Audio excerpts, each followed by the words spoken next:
Praise the lord. మన ప్రభువును లోకరక్షకుడైన యేసుక్రీస్తు నామమున మీ అందరికీ నా యొక్క ప్రత్యేక వందనములు. ఈ ఉదయకాల సమయమున దేవుడు మనకిస్తున్నటువంటి వాగ్దానమును చదువుకుందాం. యెషయా గ్రంథము 51వ అధ్యాయము 7వ వచనము. నీతి అనుసరించు వారలారా, నా మాట వినుడి. నా బోధను హృదయం అందించుకున్న జనులారా, ఆలకించుడి. మనుషులు పెట్టు నిందకు భయపడకుడి, వారి దూషణ మాటలకు దిగులు పడకుడి. ఆమేన్. దేవునికే మహిమ కలుగును గాక.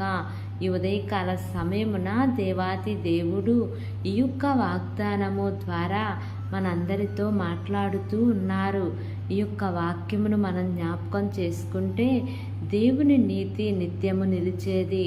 ఆయన నీతిని కలిగిన వారు కూడా నిత్యము నిలుస్తారు.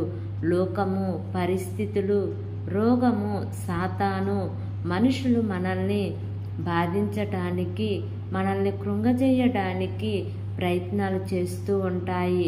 అయితే దేవుని మీద మనం ఆధారపడినప్పుడు, దేవుని యొక్క బోధను మన హృదయంలో ఉంచుకున్నప్పుడు మనం ఎవరికి బెదరాల్సిన పని లేదు, దేనికి దిగులు పడవలసిన పని లేదు. ప్రభువారు ఈ విధంగా అంటున్నారు, నీతిని అనుసరించు వారలారా, నా మాటను వినండి.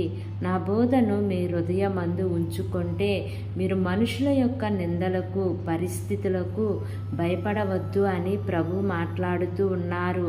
ఎందుకంటే తన యందు భయభక్తులు గలవారి నిమిత్తము, ఆయన నీతిని కలిగిన వారి నిమిత్తము, ఆయన ద్వారా నీతిమంతులుగా తీర్చిన వారి నిమిత్తము తన బోధను హృదయమందు ఉంచుకొని ఆయన మాట ప్రకారంగా జీవించే వారి పక్షముగా దేవుడు కార్యములు చేస్తారు. ఆనాడు మన పితరుల కాలంలో కార్యములు చేసిన దేవుడు ఈనాడు మన జీవితంలో కార్యములు చేయటానికి సమర్థుడు. ఆయన మార్పు లేనివాడు. ఆయన అన్ని విషయాలలో సమృద్ధి కలిగిన వాడు. ఆయన మాట ఇచ్చి నెరవేర్చేవాడు. ఆయన యొక్క వాగ్దానములు మనము పదే పదే జ్ఞాపకం చేసుకుంటూ ఉండాలి. నీ గుండెల నిండా దేవుని వాక్యమును నీవు నింపుకోగలిగితే నీవు తప్పకుండా ధైర్యం పొందుకుంటావు. బైబిల్ గ్రంథంలో చాలామంది భక్తులు నీ వాక్యము చేత మేము ధైర్యం పొందాము అని ఎంతోమంది చెప్పేవారు. మరి వారు కూడా దేవుని వాక్యము చేత ధైర్యం తెచ్చుకున్నారు. దావీదు గారిని మనం జ్ఞాపకం చేసుకుంటే, దావీదు తన దేవుడైన యెహోవాను బట్టి ధైర్యం తెచ్చుకున్నాడు. కనుక నీవు ఏమి భయపడవద్దు, ఏదో జరిగిపోతుందని కంగారు పడొద్దు. ప్రభు వైపు చూడు. ప్రభు నీ జీవితంలో అద్భుత కార్యములు జరిగిస్తారు. కాబట్టి ఈ వాగ్దానంను నమ్మి వాగ్దానం ప్రకారంగా జీవిద్దాం. దేవుడి వాగ్దానము మనందరి జీవితములలో నెరవేర్చబడును గాక.